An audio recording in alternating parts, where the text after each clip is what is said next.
আসসালামু আলাইকুম ওয়া রাহমাতুল্লাহি ওয়া বারাকাতুহু। 2022 সালে দাখিল পরীক্ষার্থী সকল শিক্ষার্থীদের উদ্দেশ্যে আজকে এই ক্লাসটি আমি আজকে উপস্থাপন করছি। দাখিল পরীক্ষা আমাদের যে দুই সময়ে ঘোষণা হয়েছে, মানবন্টনও ঘোষণা হয়েছে, এই ঘোষিত রুটিন এবং সময় মানবন্টনের আলোকে আজকে এই ক্লাসটি উপস্থাপন করা হচ্ছে। তো 2022 সালে দাখিল পরীক্ষা অনুষ্ঠিত হতে যাচ্ছে সকাল 11 ঘটিকা প্রতিদিন পরীক্ষা সকাল 11 ঘটিকায় শুরু হবে। তো আমি এই বোর্ডে দুইটি সাইড লক্ষ্য লিখেছি, যে একটি হলো বাম সাইড, একটি হলো ডান সাইড। তো এখন আমি আলোচনা করব এই বাম সাইডের যে বিষয়গুলো আছে, কোরআন মাজিদ, বাংলা, গণিত, ইসলামের ইতিহাস, বাংলাদেশ ঐতিহ্য, পৌরনীতি, এই 6টি বিষয়ে যে সৃজনশীল এমসিকিউ অর্থাৎ নৈবেদিক প্রশ্ন হবে। এই নৈবেদিক প্রশ্নের জন্য সময় বরাদ্দ থাকবে 20 মিনিট। নৈবেদিক প্রশ্নের জন্য সময় বরাদ্দ থাকবে 20 মিনিট। এখানে অবশ্যই বিজ্ঞান এবং সাধারণ ও হেফজুল কোরআন বিষয় এবং অন্যান্য বিষয়গুলো এখানে থাকতে পারে। তো আমি সকল শিক্ষার্থীদের, সকল বিভাগওয়ারি শিক্ষার্থীদের উদ্দেশ্যে বলছি, যেহেতু এই প্রশ্নগুলো সায়েন্স, আর্টস এবং যারা অন্য বিষয়ে আছে তাজবিদ বিভাগে, এই বিষয়গুলো একই, মানবন্টন একই, বিভাগ আলাদা হতে পারে। এই কারণে সকল শিক্ষার্থীদের উদ্দেশ্যে বলছি যে এই সকল বিষয়ে যেদিন পরীক্ষা আমরা দিতে যাব, তো তার আগে তো আমাদেরকে প্রস্তুতি নিতে হবে। প্রস্তুতি নেওয়ার সেই পরামর্শগুলো দিচ্ছি, যাতে আমার পরীক্ষার লেখা ভালো হয়, উত্তর সঠিক দিতে পারি এবং 100 মার্কের উত্তর দিয়ে পরীক্ষার হল থেকে আসতে পারি। এটি আমাদের মূল উদ্দেশ্য। সেই উদ্দেশ্যে আজকের এই ক্লাসটি। তো আমরা এই যে 6টি বিষয়ের এমসিকিউ অর্থাৎ নৈবেদিক প্রশ্ন থাকবে 30টি, উত্তর দিতে হবে 15টি, সময় 20 মিনিট। আর আমাদের বোর্ড নির্ধারণ করে দিয়েছে, বাংলাদেশ মাদ্রাসা শিক্ষা বোর্ড যে রুটিন দিয়েছে, তেনারা দিয়েছে যে এই 2 ঘন্টা সময় থাকবে। পরীক্ষা প্রতিদিন শুরু হবে 11 ঘটিকা, সেখান থেকে 2 ঘন্টা একটা শেষ হবে। তো এই 2 ঘন্টা আমাদের মোট বরাদ্দ। এই 2 ঘন্টার মধ্যে এমসিকিউ এবং সিকিউ বরাদ্দ থাকবে। এমসিকিউ এর জন্য 20 মিনিট আর সিকিউ সৃজনশীল রচনামূলক প্রশ্নের জন্য থাকলো হলো 1 ঘন্টা 40 মিনিট। তাহলে আমরা এই যে এমসিকিউ পাচ্ছি 30টি প্রশ্ন, উত্তর দিতে হবে 15টি, সময় 20 মিনিট, এর অতিরিক্ত নেই। এই 20 মিনিটের মধ্যেই আমাদেরকে বৃত্ত ভরাট করতে হবে। ও এম আর এই ওএমআর বৃত্ত ভরাট করে যারা হলের দায়িত্বে থাকবে, তাদেরকে কক্ষ পরিদর্শক যারা থাকবে, সম্মানিত স্যাররা থাকবে, তাদেরকে জমা দিতে হবে 20 মিনিটের মধ্যেই। কখনো 21 মিনিটের আশা করা যাবে না। যাক, আমরা ওই 20 মিনিটের মধ্যেই বৃত্ত ভরাট করে দেব।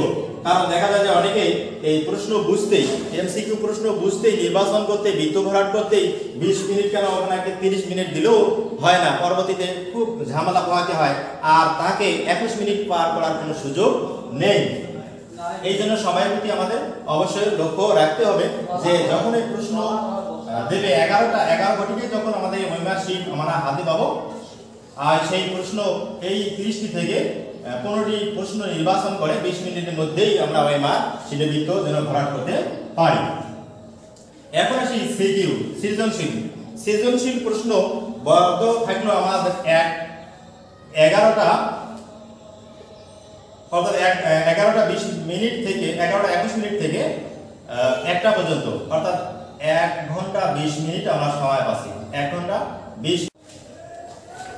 তো আমরা এই সিকিউ সৃজনশীলের জন্য সময় বরাদ্দ হচ্ছে আমাদের জন্য 1 ঘন্টা 40 মিনিট।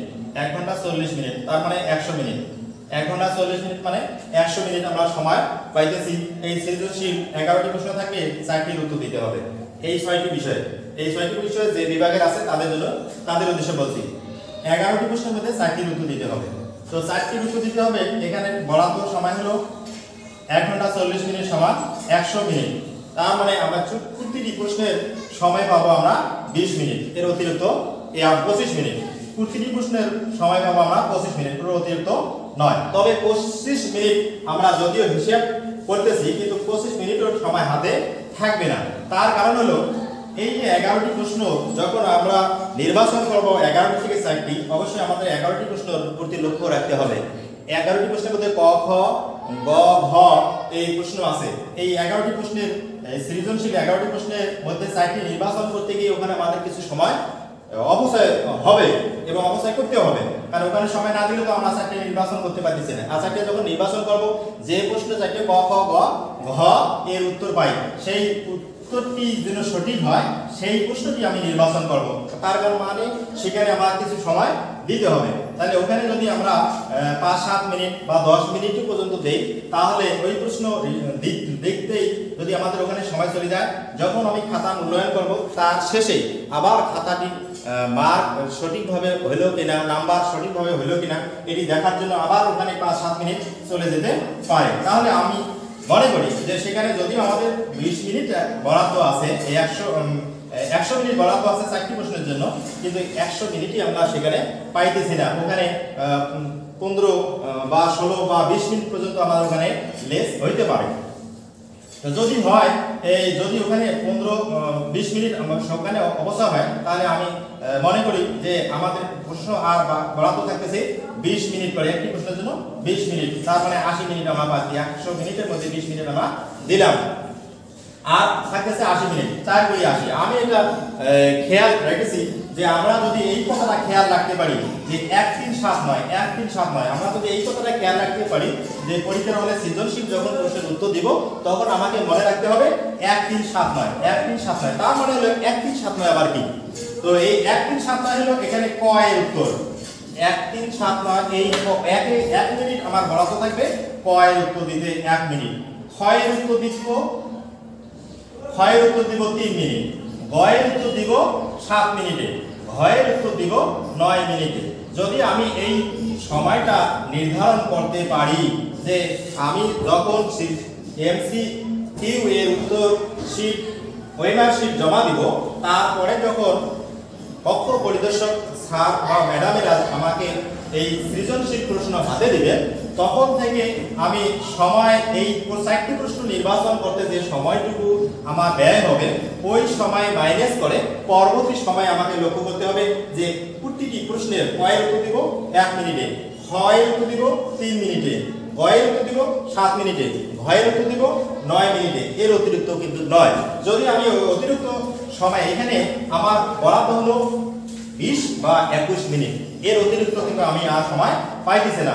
আর একটা প্রশ্ন, এই একটি প্রশ্নের উত্তর দিতে যদি আমার এখানে 30 বা 35 মিনিট চলে গেল, তাহলে পরে যে আর 3টি প্রশ্ন আছে সেখানে আমি আর সময় সঠিকভাবে ব্যয় করতে পারবো না। ফলে আমার সম্ভাবনা থাকবে যে ওই বাকি যে 3টি প্রশ্নের উত্তর বা 3টি প্রশ্নের উত্তর যে ক, গ, ঘ এর যে কোনো অংশ আমার এড়াই যেতে পারে। তো একটি প্রশ্ন আমি যদি 1 এর উত্তর দিই, 1 মিনিটে ক এর উত্তর দেই, তাহলে সঠিক উত্তরটা এখানে দিব। 3 মিনিটে আমি খ এর উত্তর দিব, সঠিক উত্তরটি কিন্তু দিব। তো এই সঠিক উত্তরটি মূল্যায়ন করতে গিয়ে আমার যদি একটু শর্টও করা লাগে, এই শর্ট ভাষায় আমি প্রশ্নের আলোকে সঠিক উত্তর দেওয়ার চেষ্টা করব। আমি একটি প্রশ্ন এই গ এবং ঘ এর উত্তর সঠিকভাবে লিখতে, একটি প্রশ্ন লিখতে আমার যদি 30 মিনিট বা 35 মিনিট চলে যায়, আর যদি আমি 2টি প্রশ্নের উত্তরই দিতে পারি না কিংবা একটি উত্তর দিতে পারি না, তাহলে দেখা যাবে যে আমার যিনি খাতা মূল্যায়ন করবেন তিনি খাতায় আমার না পেলে মূল্যায়ন করবেন বা কি। এই জন্য একটি প্রশ্ন সঠিকভাবে লিখতে আমি যতই ভালো করে লিখি, এই 20 মিনিটের অতিরিক্ত যখনই আমি সময় ব্যয় করব, তাহলে আমার মূল টার্গেট যে A+ পাওয়া বা 100% প্রশ্নের উত্তর দেওয়া আমার পক্ষে সম্ভব হবে না। কারণ একটিতে যদি আমি 20-এর বেশি ব্যয় করি, 25, 30 বা 35 ব্যয় করি, তাহলে বাকিগুলো তো আমরা কি করব? তাহলে যদি প্রতিটি প্রশ্নের মান 30 মিনিট পর্যন্ত যায়, তাহলে অতটুকু আমার বরাদ্দ নেই সময়। এই জন্য আমি সঠিকভাবে বরাদ্দ রেখে পূর্ণ মান মানে খাতা মান ঠিক রেখে, উত্তরের মান ঠিক রেখে সঠিকভাবে শর্ট ভাষায়, সংক্ষিপ্ত ভাষায় যেন আমি উপস্থাপন করতে পারি আমার পরীক্ষার প্রশ্নের উত্তর। তা নাহলে যখনই আমি এই যে 1, 3, 7, 9 এর অতিরিক্ত ব্যয় করব, তখনই আমার সময় আর হাতে থাকবে না। তাহলে এই যে 4টি প্রশ্নের উত্তর দিতে হবে 4×40, 4টি প্রশ্নের উত্তর দিতে হবে 4×40, কিন্তু যদি আমি এই সময় এখানে 20 মিনিটের অতিরিক্ত ব্যয় করে 3টি উত্তর দিই, তাহলে আমার অ্যানসার হবে 30-এর। তাহলে 10-এর অ্যানসার এড়িয়ে গেল। তাহলে 10 মানে 20, কারণ যেহেতু খাতা মূল্যায়ন হবে অর্ধেক লিখে পূর্ণাঙ্গ মান পাবো। যাই এই বিষয়ে তোমাদের অনেক জ্ঞান আছে আগে থেকে, যারা দেখেছো মান কন্ট্রোল। এখানে 100 মার্কের পরীক্ষা হবে না, কিন্তু পূর্ণাঙ্গ মার্কের পরীক্ষা না হলে 100 মার্ক আমাদের জন্য বরাদ্দ আছে। কারণ এখানে যদি আমি 2 কম পাই, 2 সমান 4 আমার পূর্ণ মানে কম আসবে। যা সঠিক সময়ের মধ্যে আমরা উত্তর দেওয়ার চেষ্টা করব। ডান দিকে কিছু বিষয় আছে: পদার্থ, রসায়ন, জীববিজ্ঞান, উচ্চতর গণিত, কৃষি শিক্ষা, রাষ্ট্রবিজ্ঞান। 1, 2, 3, 4, 5, 6 এখানেও 6টি বিষয় আছে। তো এই 6টি বিষয়ে পূর্ণ মান একটু আলাদা। এখানে প্রশ্ন এমসিকিউ নৈবেদিক প্রশ্ন থাকবে 25টি, 25টির মধ্যে 15টির উত্তর দিতে হবে। সময় বরাদ্দ 20 মিনিট। এই যে বাম অংশে যে সময় এখানে 30টির মধ্যে 15টি, এখানে কিন্তু আলাদা।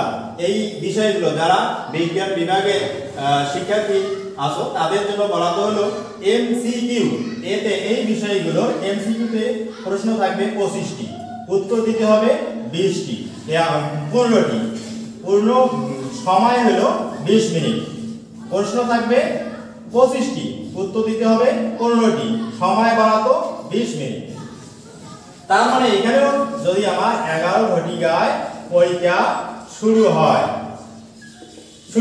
তাহলে ওখান থেকে 11টা 20 মিনিট পর্যন্ত আমার এমসিকিউ এর সময়, 11টা 20 মিনিট পর্যন্ত এমসিকিউ। তারপরে যে 11টা 21 মিনিটে আমার এই যে সিকিউ এর প্রশ্ন হাতে আসবে। তো এখানে বাম এবং ডানের মধ্যে একটু পার্থক্য হলো, এখানে এই ডান অংশে প্রশ্ন থাকবে এই বিষয়গুলো প্রশ্ন, সৃজনশীল প্রশ্ন থাকবে, সিকিউ থাকবে 8টি। এই 8টির মধ্যে উত্তর দিতে হবে 3টি। তো বামের চেয়ে আমরা এই অংশে এখানে একটু বেশি সময় পাবো। তার মানে যেগুলো ব্যবহারিক আছে, তো এখানে 8টি প্রশ্নের মধ্যে 3টির উত্তর দিতে হবে। তো এই 3টির মধ্যে সময় আমার বরাদ্দ আছে 1 ঘন্টা 40 মিনিট, মানে 100 মিনিট। তাহলে যদি প্রশ্নের উত্তর দিতে হবে 3টির মধ্যে ক, খ, গ, ঘ অংশ আছে, এই 3 দিয়ে যদি ভাগ করি তাহলে 3 33 99। তাহলে আমি এখানে হিসাব পাইতেছি যে একটি করে প্রশ্নের উত্তর 33 মিনিট করে বরাদ্দ আমি পাবো। কিন্তু আমি মনে করি যে না, যদিও আমার হিসাবে 33 মিনিট আছে, আমি 33 মিনিট পাবো না। তার কারণ হলো এই 8টি প্রশ্নের মধ্যে নির্বাচন করতে হবে আমাকে 3টি।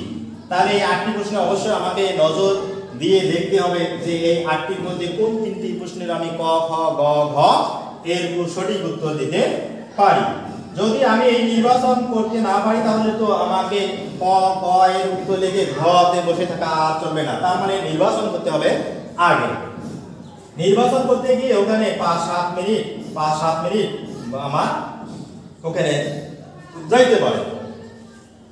আচ্ছা, গেল ওখানে 5-7 মিনিট গেল। তাহলে আমি শেষের দিকে যখন খাতাটি আবার পূর্ণাঙ্গ উত্তর প্রশ্নের উত্তর শীট এবং প্রশ্নের সাথে মিল করব, কোনো নাম্বার সঠিক হলো না ভুল হলো, এখানে আমার বিভাগ দিতে কিছু সময় লাগবে। তাছাড়া যা পক্ষ পরিদর্শক স্যার এবং ম্যাডামরা থাকবে, তারা আবার এই যে ধারেরা থাকবে, তারা আবার আমাদের সিগনেচার নেবে, বৃত্ত ভরার দেখবে, সবগুলো ওখানে কিছু সময় যাবে। যা আমি একটা নির্ধারণ করেছি যে যদি এই সময়টি আমরা এই যে 3টি প্রশ্নের উত্তর দিতে বরাদ্দ হলো 100 মিনিট।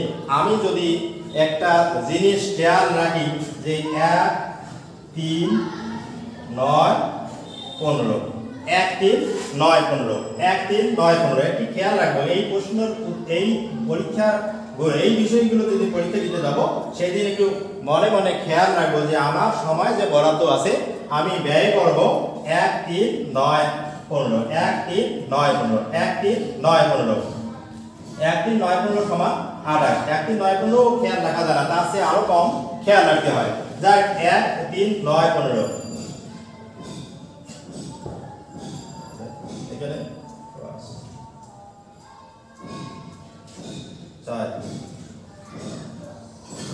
তাহলে 1 3 9 এই খেয়াল যদি আমি তার মানে 1 মিনিট ক 3 মিনিট ক্ষয় 9 মিনিট গ ঘয়ের জন্য 15 মিনিট বরাদ্দ, এর অতিরিক্ত কিন্তু নয়।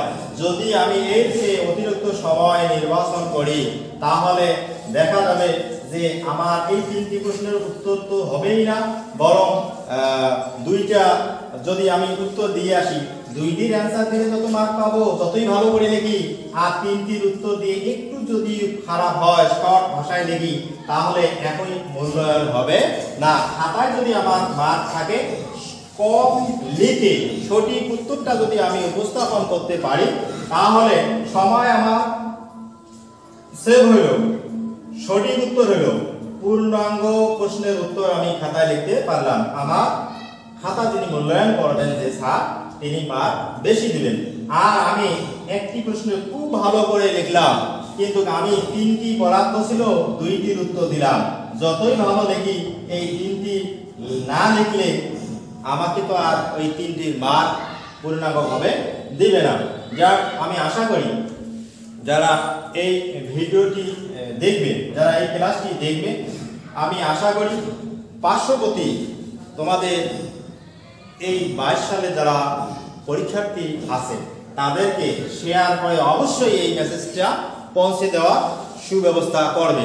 কারণ আমি জানি অনেক ছাত্র এই সময়ের প্রতি সঠিক জ্ঞান না রাখার কারণে, প্রশ্ন সঠিকভাবে খাতায় না লেখার কারণে, সময় সদ্ব্যবহার না করার কারণে পরীক্ষার হল থেকে যখন ফিরে আসে তাদের কালো মন নিয়ে ফিরে আসে, কালো মুখ নিয়েই ফিরে আসে।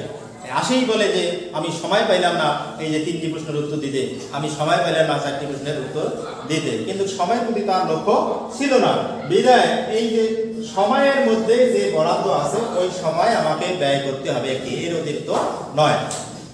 যদি আমি সঠিক সময়ে সঠিক অ্যান্সার দিতে পারি তাহলে আমার খাতাটা সঠিকভাবে মূল্যায়ন করে খাতাটা মার্ক আমি পূর্ণাঙ্গ পাবো। কারণ আমার এই যে এ প্লাস এখানে লিখেছি এ প্লাস পাওয়ার জন্য 1 নাম্বারের মূল্য 1 নাম্বার সমান 80 এ প্লাস। তার মানে হলো আমি 79 পেয়েছি, আমাকে কখনো এ প্লাস দিবে না, বরং এ দিবে।